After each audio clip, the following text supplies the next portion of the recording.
So, when do you want me to start? Can I share my presentation? We'll do that in a little while. I'll give you the system.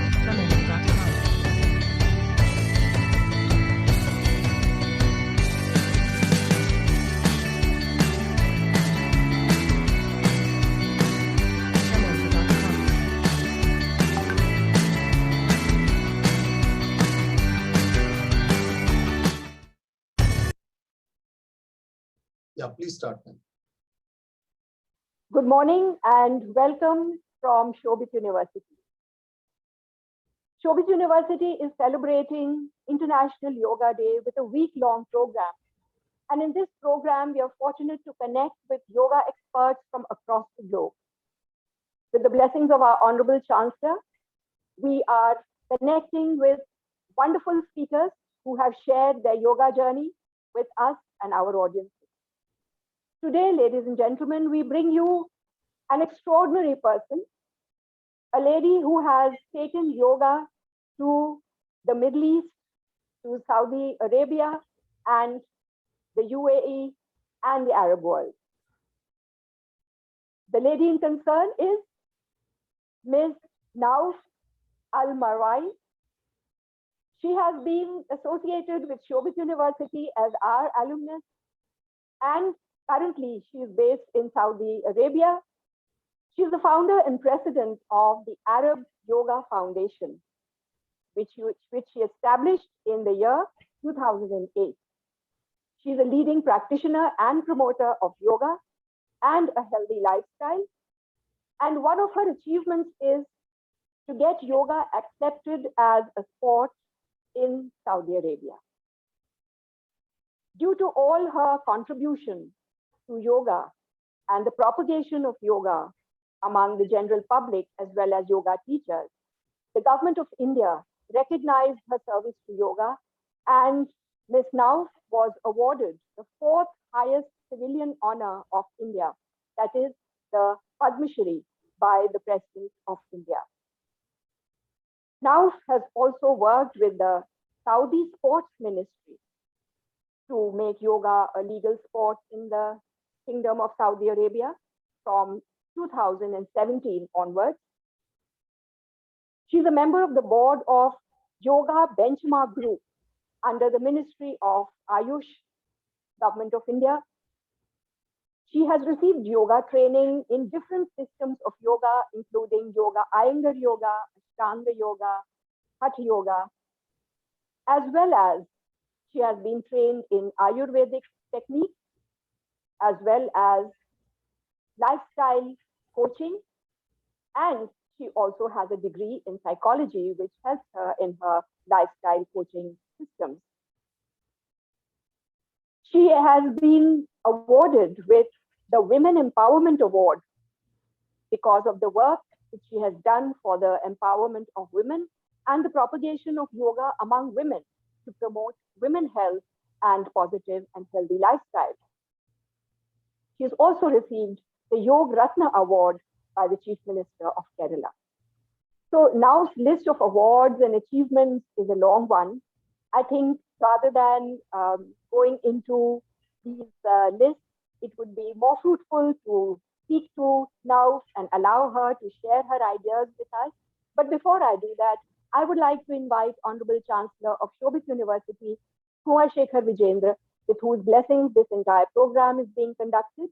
I would invite him to kindly say a few words of welcome to our guests this morning.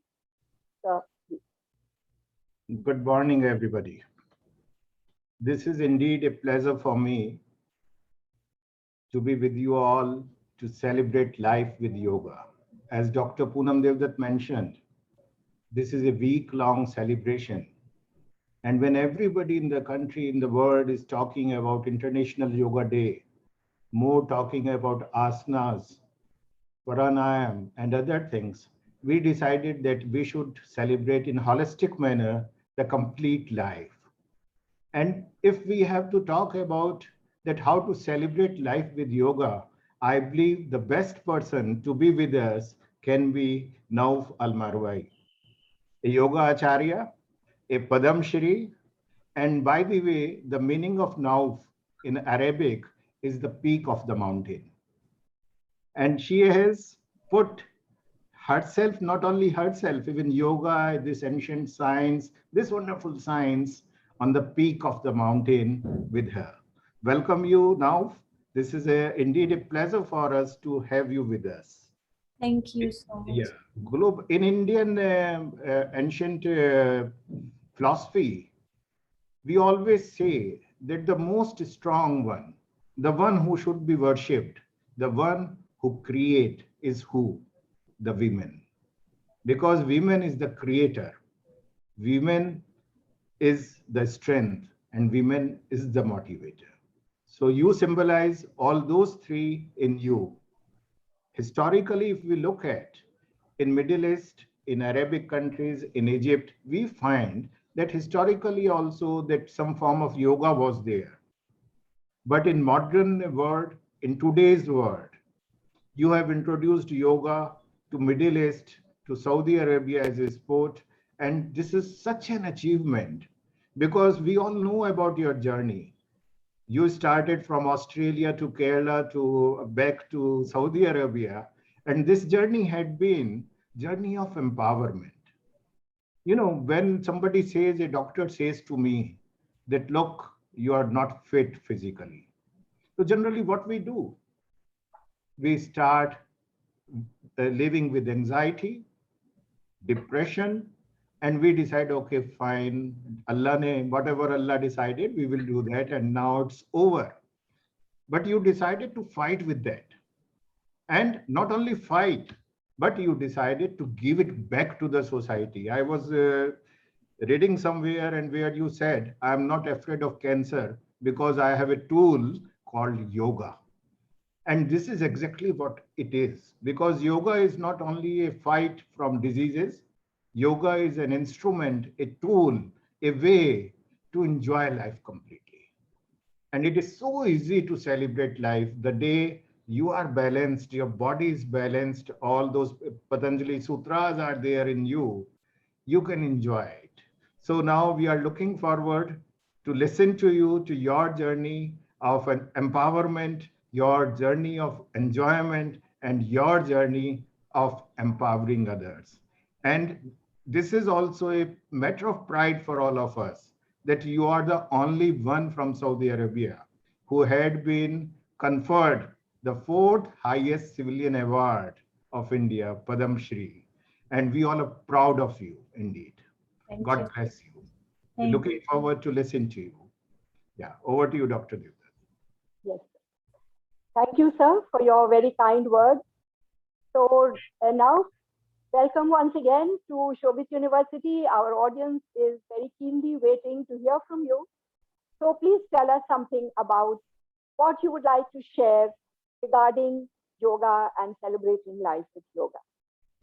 So because the title is Celebrating Life with Yoga, I focused on how yoga can make you happy, but from a scientific, psychological point of view. So I'm going to talk about just how yoga works on your nervous system and your brain chemicals and certain psychological disorders. Okay. So you would like to make a presentation for us, or Yes, please. yes? So would you like to share your screen? Yes, please. Yeah.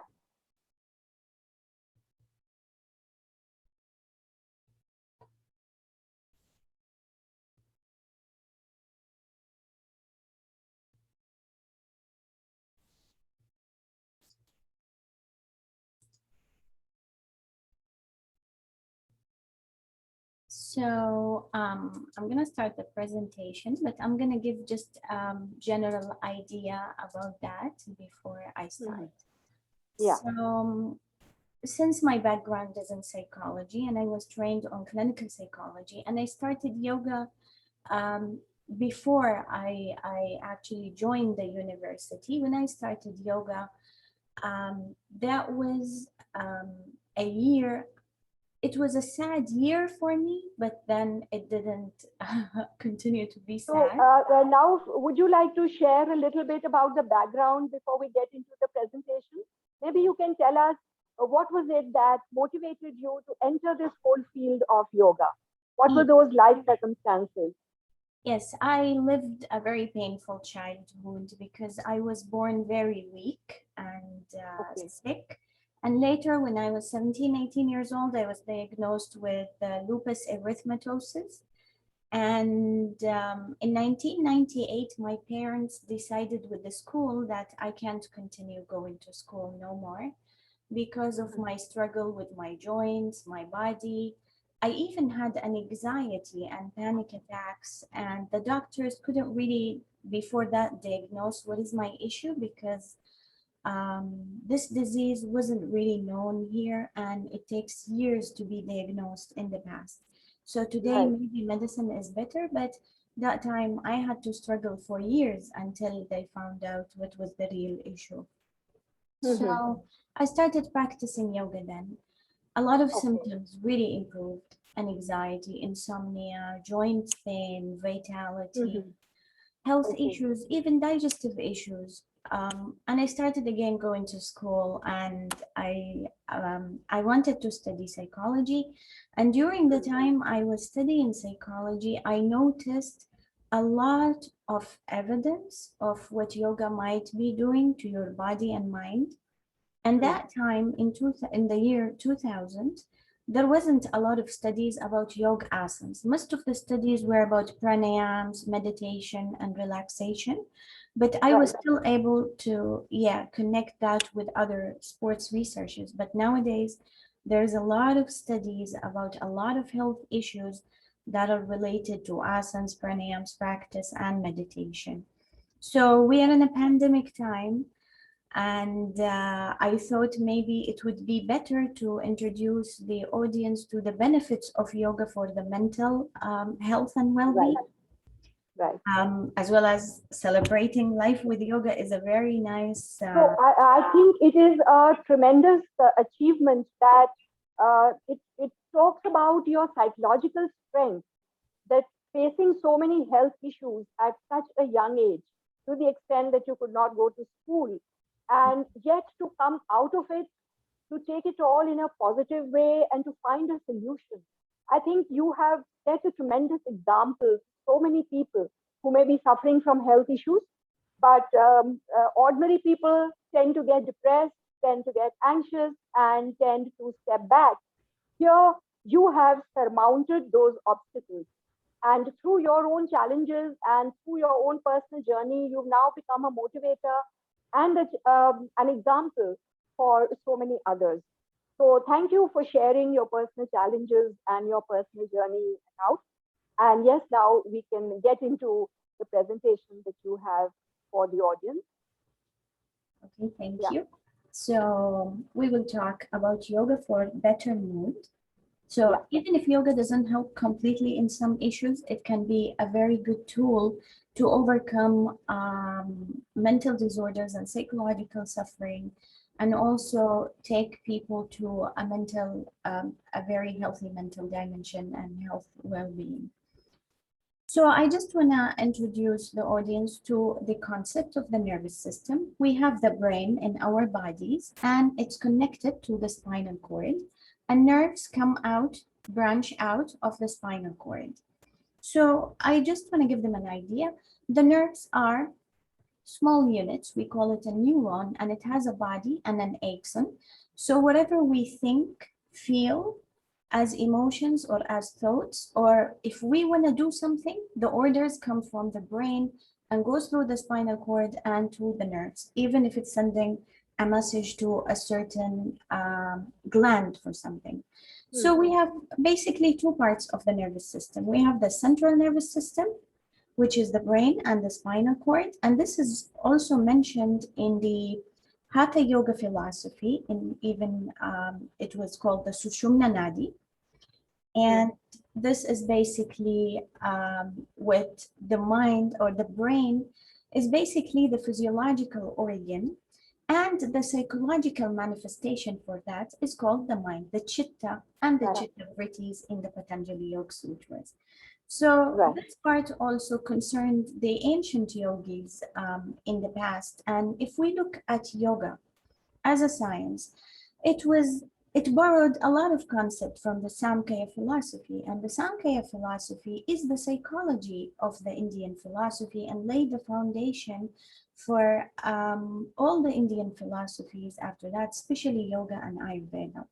So it's important to highlight that this was known since long time ago. It just the science was not that developed and the anatomy studies that people could really look inside the body that time.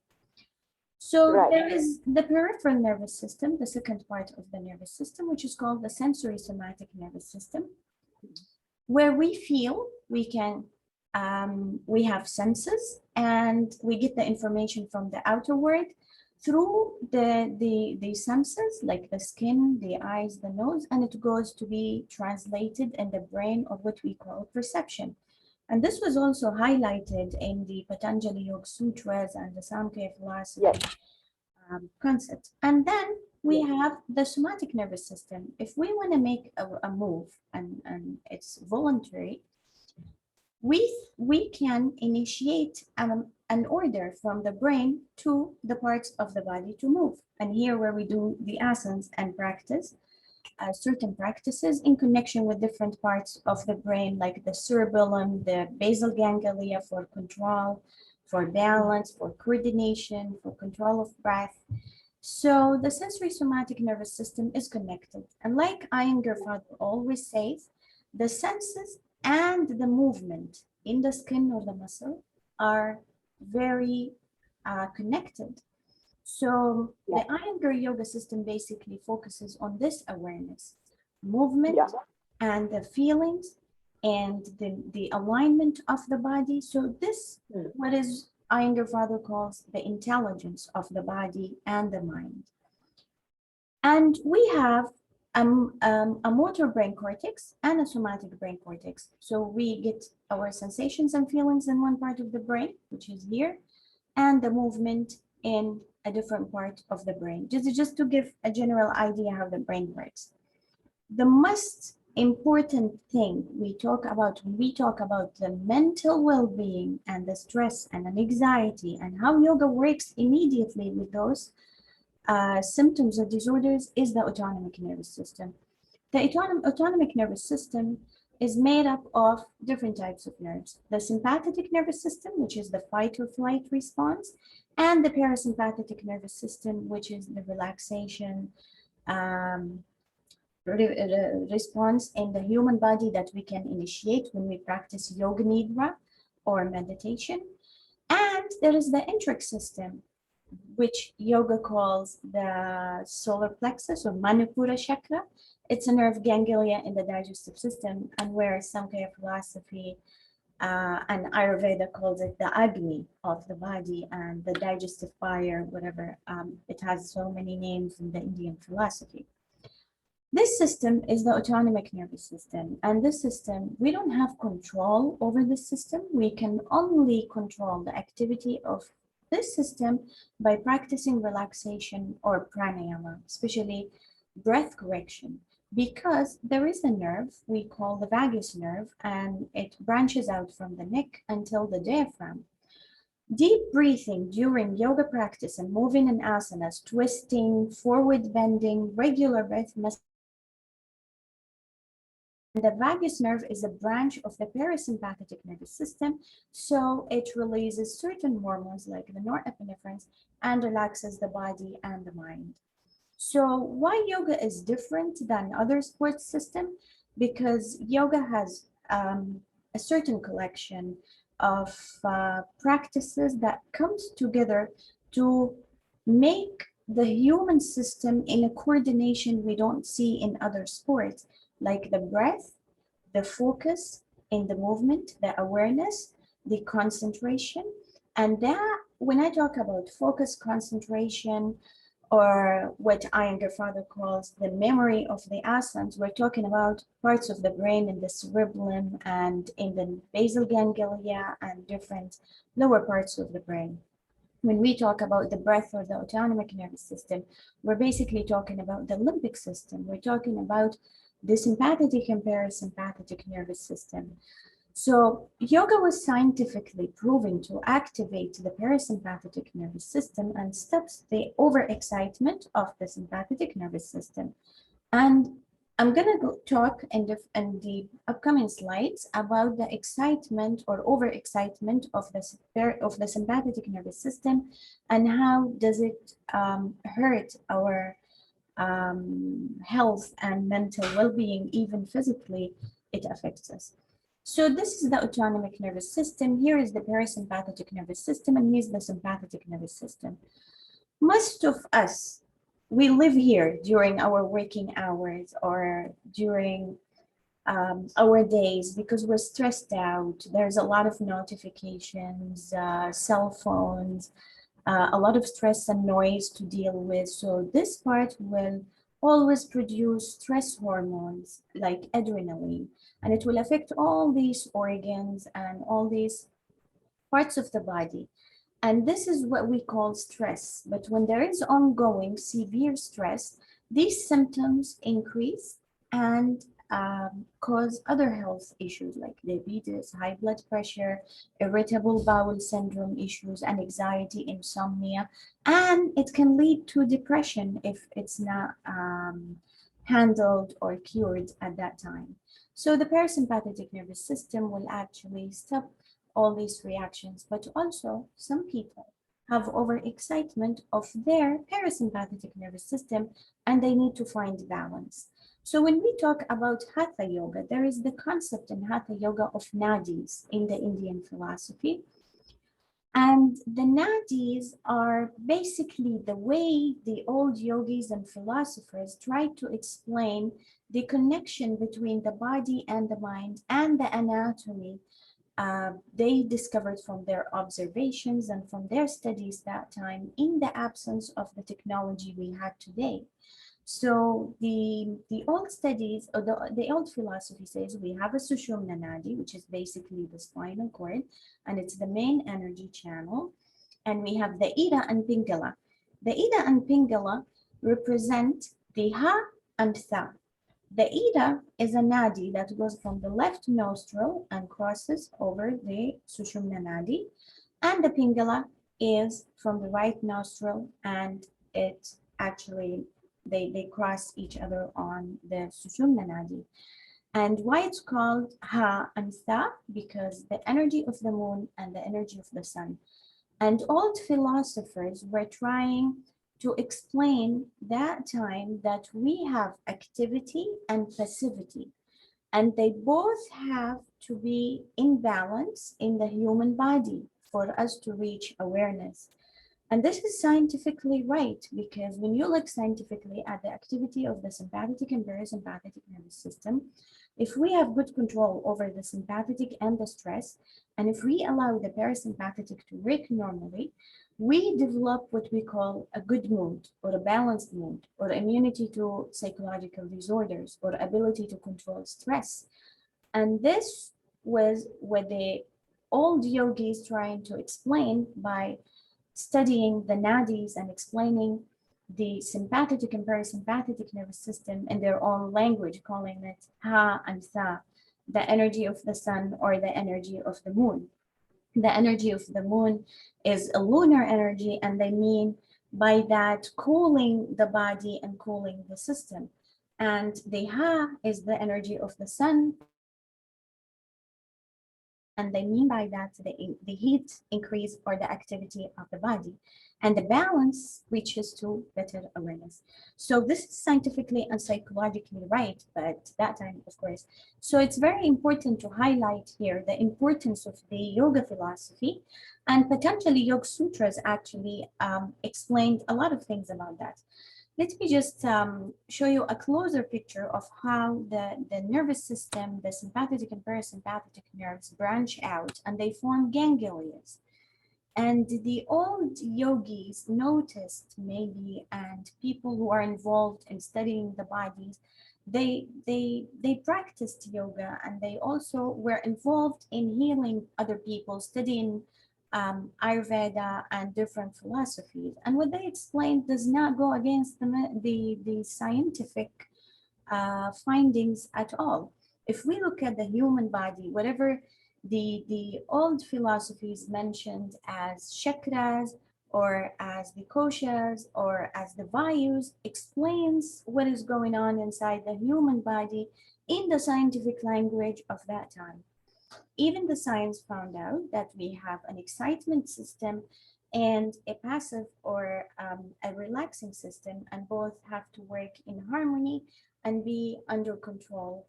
And overexcitement can cause either dullness or over stress, what the Indian philosophy calls rajas and tamas. So we have to be in a sattva or a sattvic state of mind. And this was Patanjali Sutras, was written, just the whole thing was about how to control the mind. Yog Chitta Vritti Nirudaha is the sutra that explains how yoga stops the overexcitement or overaction of the mind through the nadis. So when we talk about the parts of the nervous system in the human body, we are talking about different levels. We talk about body, mind, and emotions. And we all know that yoga works on all these dimensions of the human body. We don't see our thoughts, we don't see our emotions, but we feel them and we realize them. And that's because the human nervous system works in a very unique way. And we have something called the brain cortex. The brain cortex actually controls our thinking, our learning, our observation, but also it is somehow connected to our emotions along with different parts of the brain. So what we call the mind is basically the central nervous system, where we can see all the higher thinking through the brain cortex, and it is considered in psychology the conscious mind.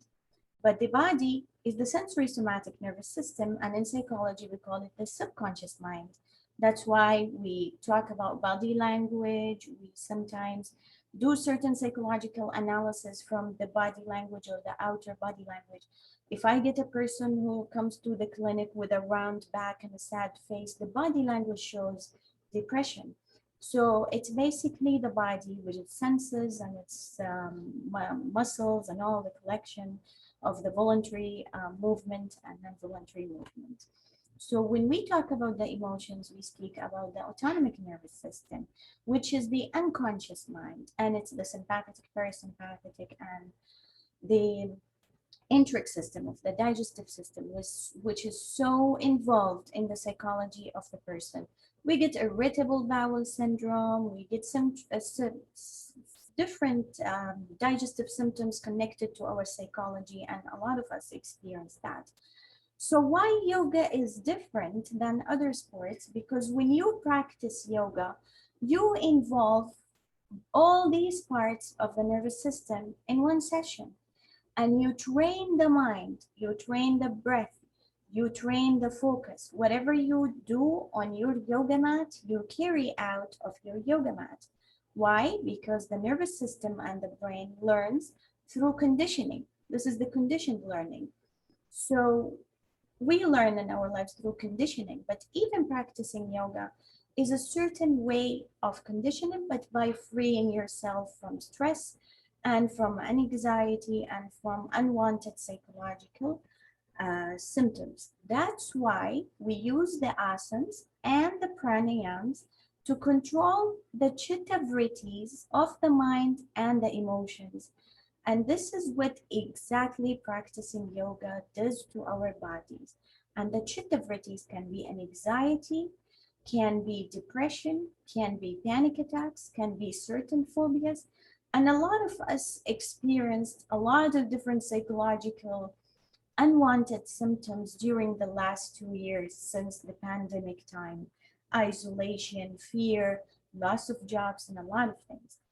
And I want to here just mention a very important principle of the yoga philosophy, which is the 5 koshas, the panch koshas, which is the anandamaya kosha, pranamaya kosha, and all those dimensions of the body, the energy body and the mental body, the intelligence and the bliss.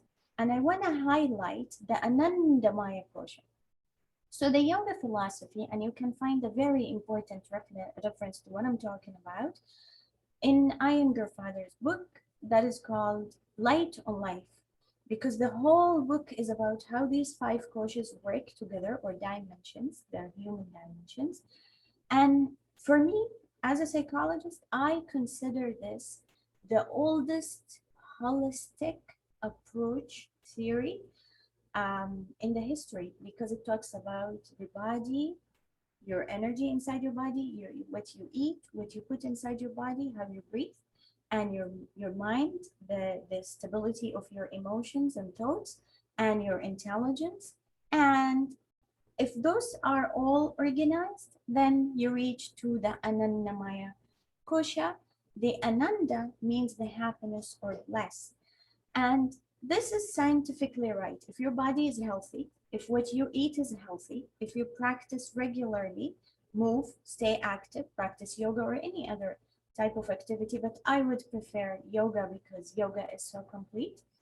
And the Munamaya Kosha, the mind, the chitta vrittis will come down and will allow your focus and your intelligence to work on a certain level of planning, high intelligence, higher thinking, and so on. So let me just highlight the Anandamaya Kosha. So we have certain brain chemicals that actually controls our mood, our appetite, our thinking, and also our behavior. And there are certain more important neurotransmitters. The most important in our bodies are the acetylcholine, that is also connected to the movement, the dopamine. The dopamine is known to be the motivation and reward neurotransmitter. And that's why you see a lot of young guys and youth use different types of drugs, especially the amphetamines, because it increases their ability to use and secrete more dopamine, and then they become dependent on that.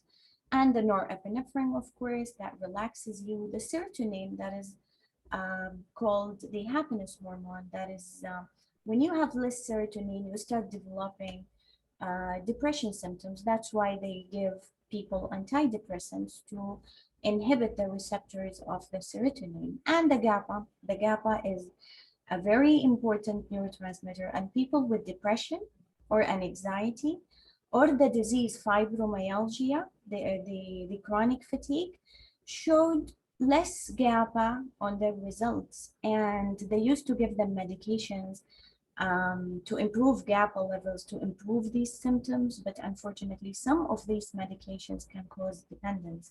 But there are studies that proves that yoga can develop the levels of GABA significantly in the human nervous system and the body. And the glutamate also, it's another neurotransmitter, and the body makes the GABA also out of it, and the endorphins. The endorphins were known for a long time to be called the athlete's hormone that reduces body, emotions, and mental pain. But also, there's a lot of scientific studies that proves the increase of endorphins regularly in the body of yoga practitioners. And I want to mention something about serotonin. Serotonin is a neurotransmitter of the nervous system, but surprisingly, only 5% of serotonin is secreted in the nervous system, and 95 in the digestive system. So that takes us back to the unique Indian philosophy or yoga philosophy and the Ayurveda that spoke about the Agni and the digestive system and the prana and the apana. And whenever you go for Ayurvedic treatment, the first thing they do, they make sure that your digestive system is working properly, whether by cleaning that up or putting you on fasting to rebuild the strength in your digestive system. And unfortunately, people who practice yoga don't get to study these things, or people who do not practice yoga, they're not aware of how important yoga is. Yoga proved to increase the GABA and serotonin levels and decreases the depressive symptoms in the human body. So let me just tell you something about the anandamide.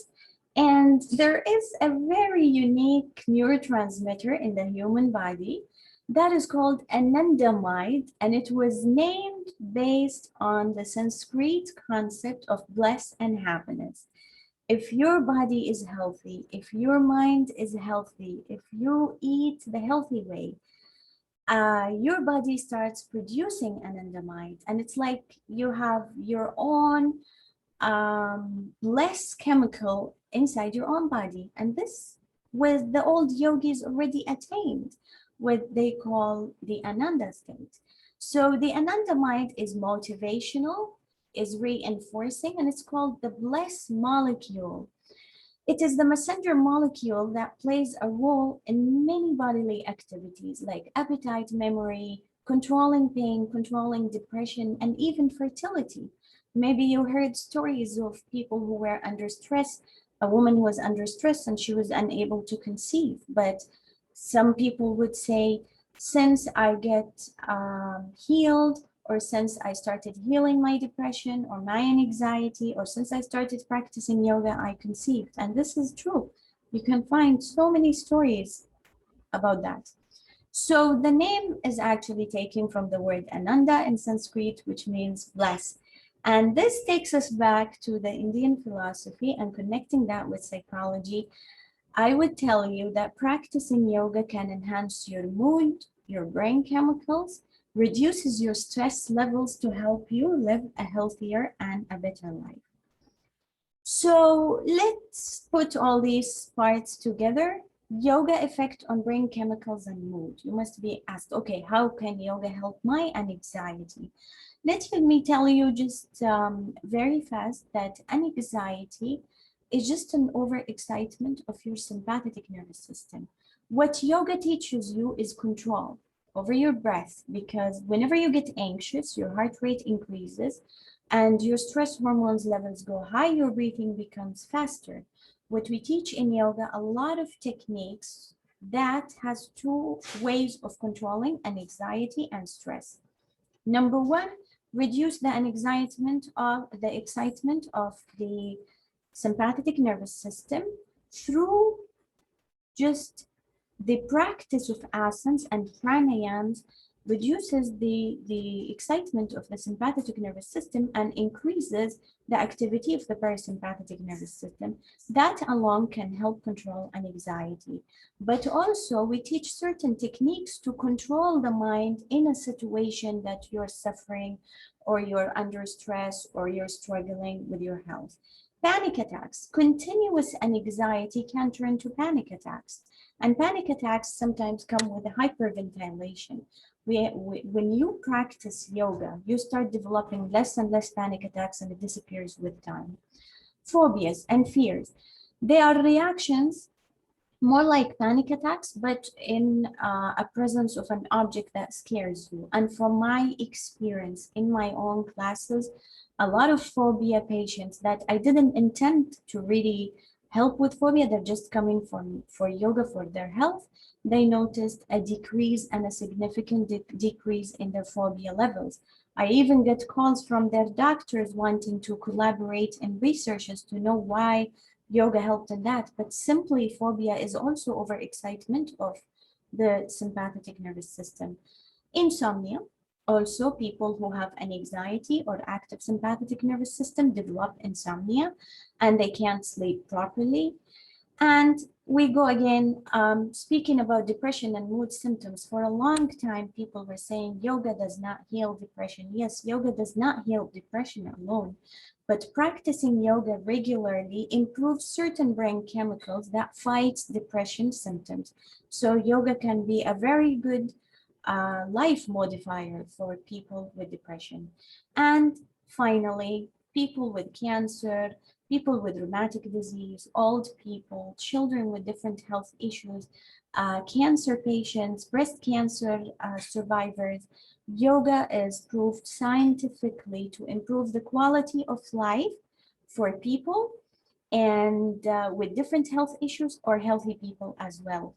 And there is another very important thing, that yoga helps in pain reduction for people who live with certain psychological or physical health issues.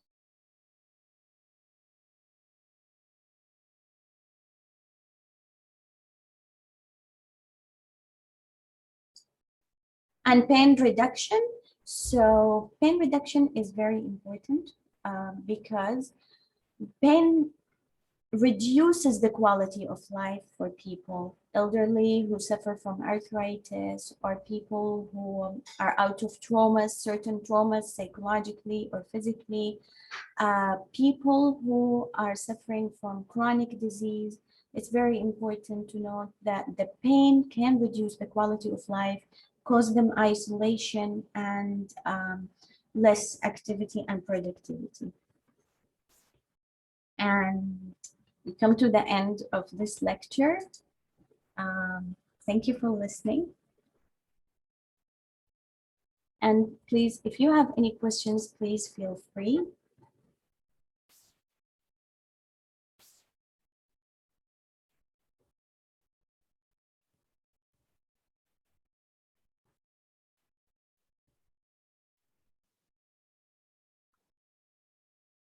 That was wonderful. Now, you have given such a scientific presentation.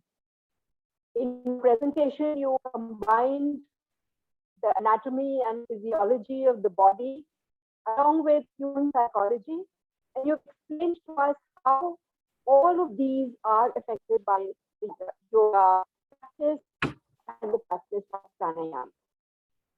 So I think this has been so informative for all our viewers, because normally for common mind, yoga is a system of exercise and breathing, but we do not really know the pathways through which it affects the body.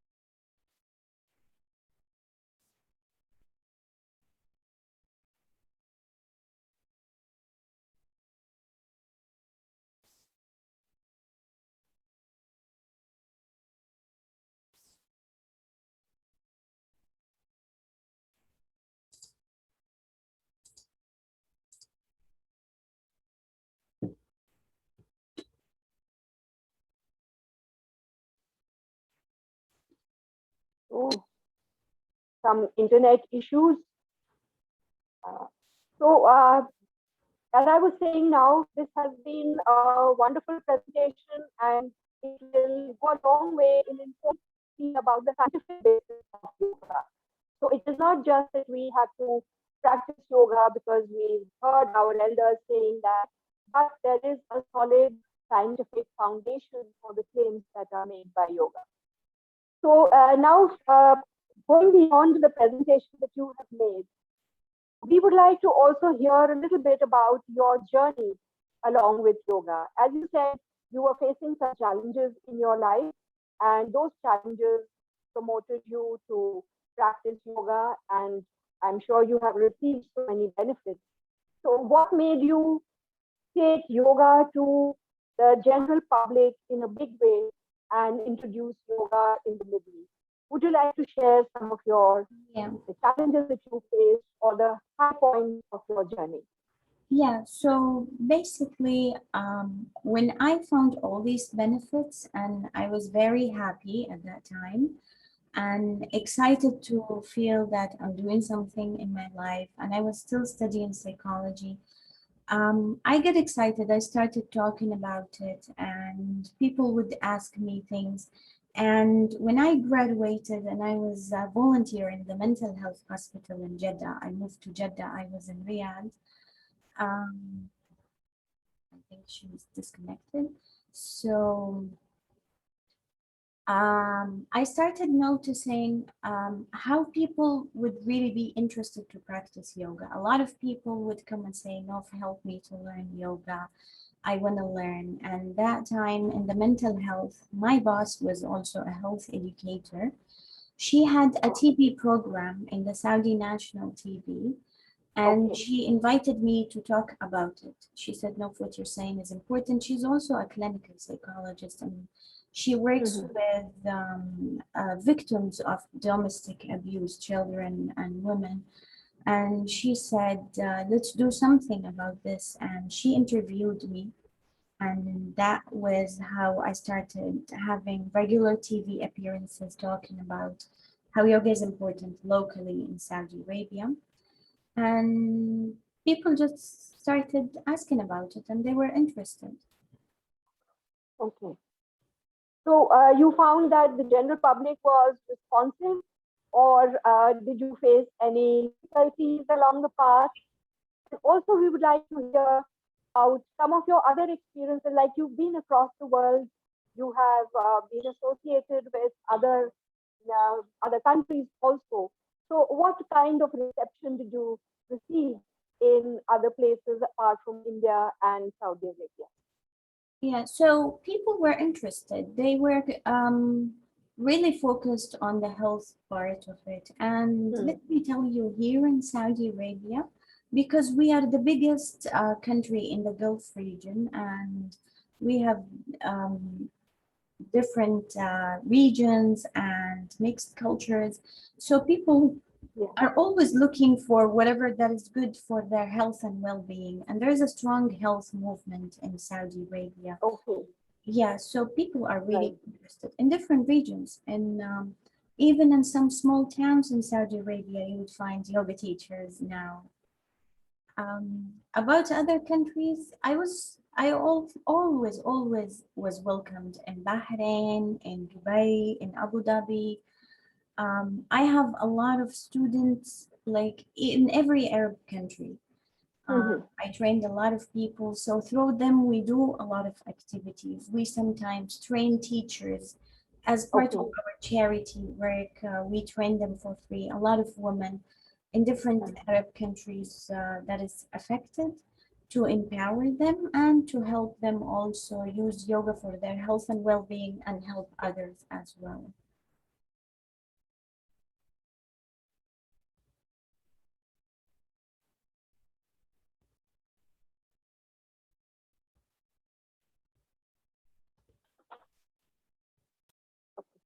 Yes, I see from your resume that you have trained thousands of teachers also. So it seems not only are people practicing it on a on a casual basis, but there seems to be a regular movement for people to train and hold classes of yoga across the country. Yes. So uh,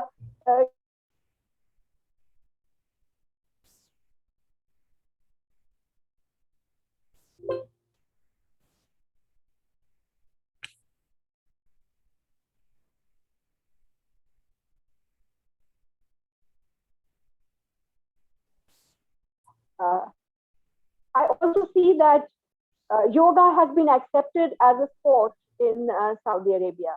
So are young people also showing a lot of interest in yoga in your country? Yes, and different age groups, children are interested because yoga seems also challenging and interesting for them. You know, they're flexible and they like to challenge themselves with the asanas. People between the age of 18 and 45 years old are doing it for health, Okay, generally for physical and mental well-being. A lot right. of them have their doctors follow up, but they come and say, my doctor advised me to do yoga uh, for general health and well-being.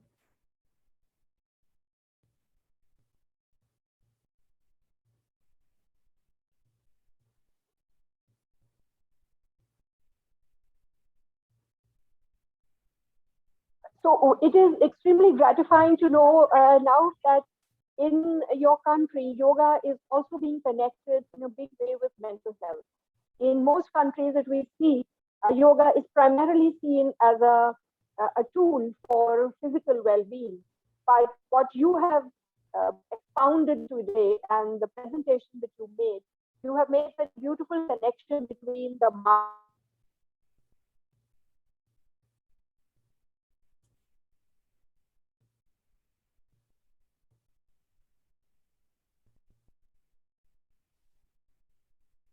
I think that is the essence of yoga, and the word yoga itself means union. And you have focused on the union of the body, the mind, and the emotion. So it's a beautiful exposition that you have given, and I'm sure that all our audience will get a very good grounding in the basics of yoga and the philosophy behind the science of yoga. So thank you now for making us aware of the scientific basis of yoga and the influence of yoga on mental and physical well-being. It was a pleasure talking to you. And once again, I would like to congratulate you for all the achievements. These are really outstanding achievements. And I can surely say that you are a prime example of women empowerment.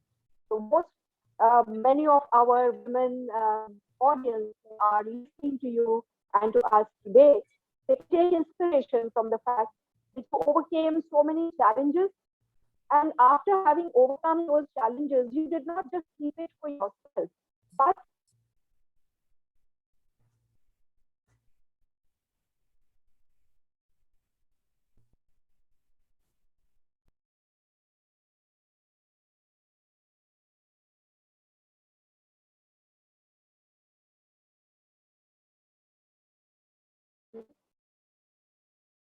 you decided to give it back to society and to the world, not only just to your own country, but to the world.